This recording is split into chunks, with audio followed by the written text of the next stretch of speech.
Vamos lá então, pessoal, falar um pouco sobre os pesquisadores, né? Quem foram os principais responsáveis por trazer esse conhecimento hoje, né? Desde décadas atrás, para nós. Vamos lá então?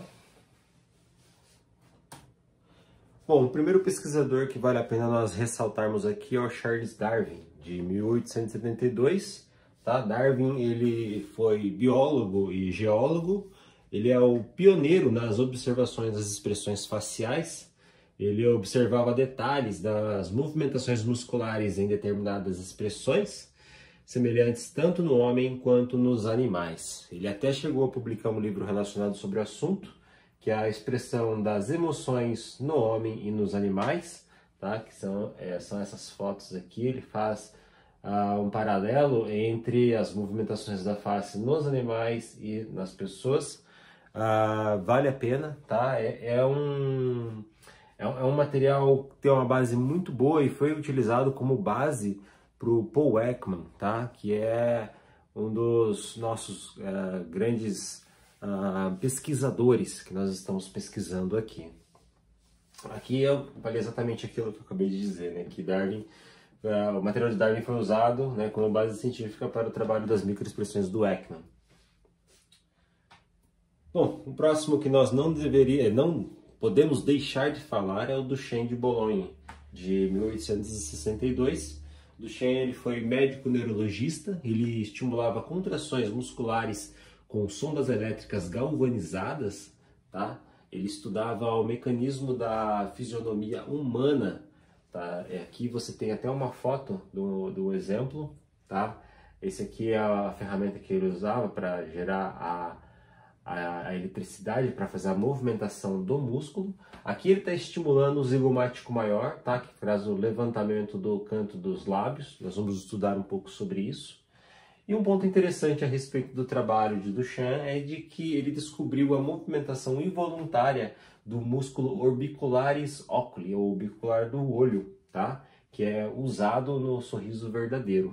Então, vocês vão ver aí que a prototipagem do sorriso verdadeiro, né, do sorriso, né, da felicidade, é o zigomático maior, juntamente com o orbicularis oculi, tá? Para que seja verdadeiro, eu vou dar depois todos os parâmetros, tá? Mas foi o trabalho de Duchenne que chegou, né, que nos deu essa resposta e que nos ajuda tanto hoje.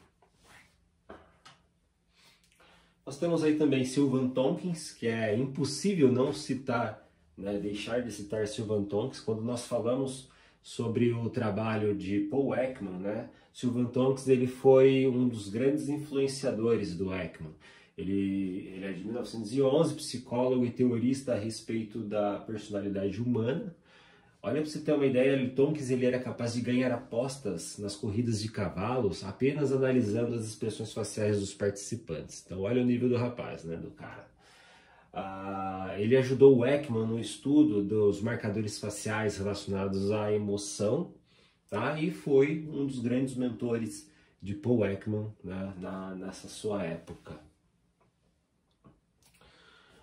Essa mulher, ela contribuiu indiretamente, por isso vale a pena nós listarmos aqui. Margaret Mead, de 1901 a 1978. Ela foi antropóloga pioneira na utilização da fotografia em investigação etnográfica. Ela é dona da tese de que o fator cultural constitui uma determinante fundamental no comportamento humano. O que isso significa? Coloquei no próximo bullet aí, ó. Ela acreditava que tanto a linguagem corporal como também as expressões faciais eram moldadas pela cultura local, logo não seriam universais. Então, o que acontece? Ela tinha uma rincha com relação a isso. Ela acreditava, né, pela linha da antropologia naquela época, de que tanto a linguagem corporal que nós conhecemos hoje, né, que eu citei no início, quanto as microexpressões faciais eram eram moldadas pela cultura local. Então, o que aconteceu? O Ekman, ele estava fazendo essa pesquisa e ele tinha ido para vários lugares no Oriente e no Ocidente, entrevistado pessoas de diversos lugares para tentar entender um pouco a respeito da universalidade das emoções, tá? Especificamente as microexpressões faciais. E de todos os lugares que ele foi, ele de fato constatou que as expressões eram universais, mas Margaret ela chegou e falou, não, calma aí, você está pesquisando em lugares onde possui uma influência da mídia. Então, se há mídia, há uma influência, significa que isso foi também moldado pela cultura, né? Então você precisa ir para um lugar mais longe, né? Um lugar onde a mídia não alcançou, onde as pessoas não conhecem, né? Não conhecem a mídia, não tem influência do Ocidente, tá? E assim foi startado o trabalho de Ekman, tá? De ir para Nova Guiné, Papua, e lá fazer a pesquisa com os Fore. Vamos falar isso um pouquinho mais à frente, estou queimando largada aqui. Um fato importante, que na época em que Paul Ekman era mentorado pelo Tompkins, Margaret ela participava de calorosos debates com Tompkins sobre a universalidade das expressões faciais. Ekman, né, ouvindo tudo aquilo, decidiu levar a pesquisa à frente. Então, em determinado momento lá, Ekman ele recebeu uma verba para dar continuidade a essa pesquisa, né, para dar andamento a essa pesquisa e foi fundo nessa. E esse é Paul Ekman, tá? Essa fotinha dele. Paul Ekman ele é vivo ainda até hoje, pelo menos até o momento em que eu estou gravando o curso. Psicólogo PhD, pioneiro nos estudos das emoções e suas relações com as expressões faciais. Ele é criador do Atlas das Emoções, com mais de 10 mil expressões faciais. Ele ganhou, na verdade, a reputação como o maior detector de mentiras do mundo. Está entre os 100 psicólogos mais citados do século XX e criou o FACS, que é o Facial Action Coding System, né, em 1976, juntamente com Wallace Fraser, e publicou uma nova atualização do manual em 2002. Tá? Como eu já havia dito anteriormente para vocês, o Ekman, para comprovar a universalidade das emoções, ele foi para Papua Nova Guiné.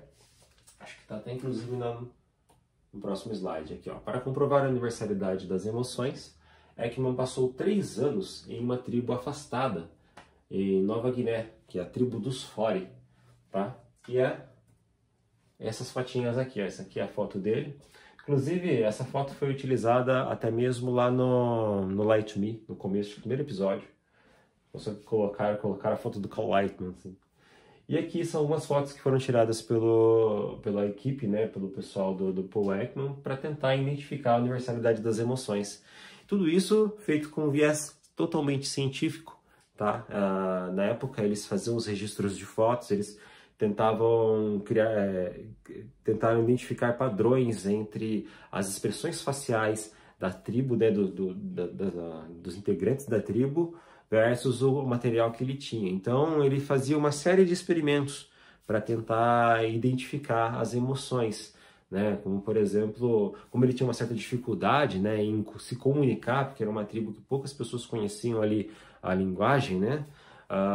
Ele contava uma história, pedia para a pessoa contasse uma história triste, uma história feliz e registrava a expressão facial de acordo com a história, tá? Tudo isso de maneira com duplo cego, randomizado, todas essas questões científicas aí, todos esses aparatos científicos para que de fato ele saísse de lá com uma comprovação de que as microexpressões eram de fato universais, tá? E realmente saiu dessa maneira.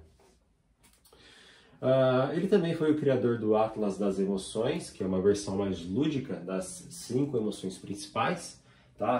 Das 7 que nós vamos estudar, onde conseguiu identificar ponto a ponto das principais emoções humanas. Vamos falar um pouco sobre o Atlas das Emoções aqui também, criado pelo Ekman e pelo Dalai Lama.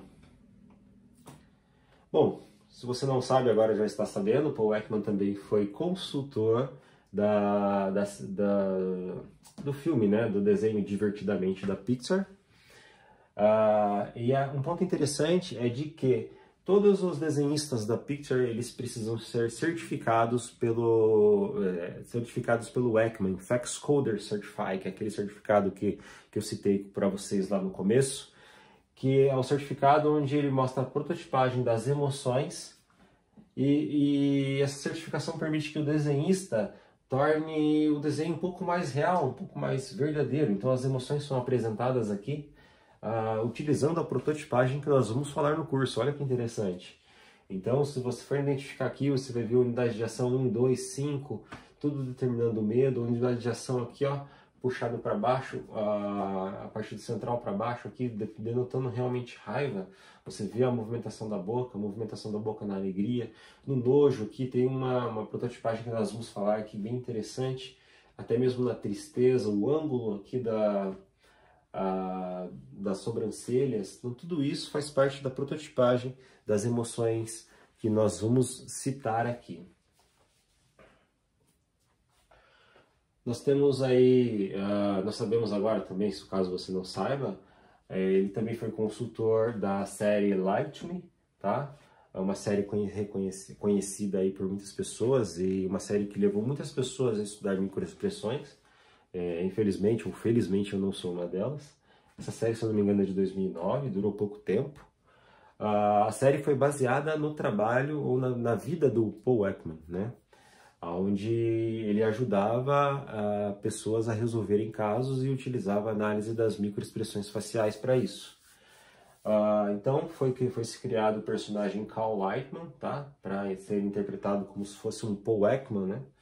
E ele ajudou o FBI, ajudou diversas empresas ou pessoas a identificar e resolverem casos através da análise das microexpressões.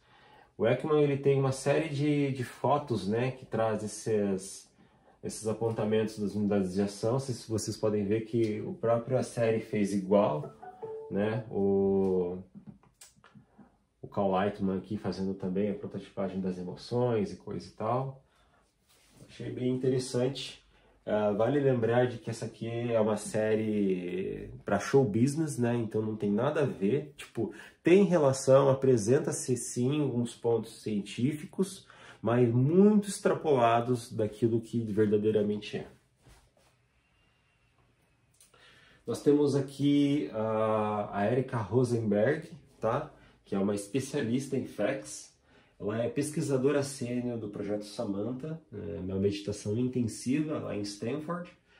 Ela é discípula direta do Dr. Ekman, uma pessoa dedicada ou indicada, perdão, pelo Dr. Ekman para ministrar cursos de FACS e aplicar a prova de certificação. Então, não existe nenhuma pessoa no mundo, além da Erika Rosenberg, que pode ministrar ou está autorizada a ministrar a aula de FACS e aplicar o exame de certificação do FACS. Um ponto interessante a respeito da doutora Erika é de que ela foi inspiração da doutora Foster, da série Lie to Me. Tá? Não sei se vocês assistiram a série. Tem ali o Cal Lightman, né, que é o personagem principal, né, que seria uma pessoa que interpretasse o trabalho do Dr. Ekman. E ao lado dela, ou uma sócia, se não me engano, seria a doutora Foster, que no caso, inspirado na Erika Rosenberg. No fim, mas não por último, né, uma das pessoas que me ajuda bastante nesse curso, me ajuda bastante desde 2018, quando eu comecei a dar os meus primeiros passos na análise das microexpressões, Anderson Tamburim, tá? Meu professor.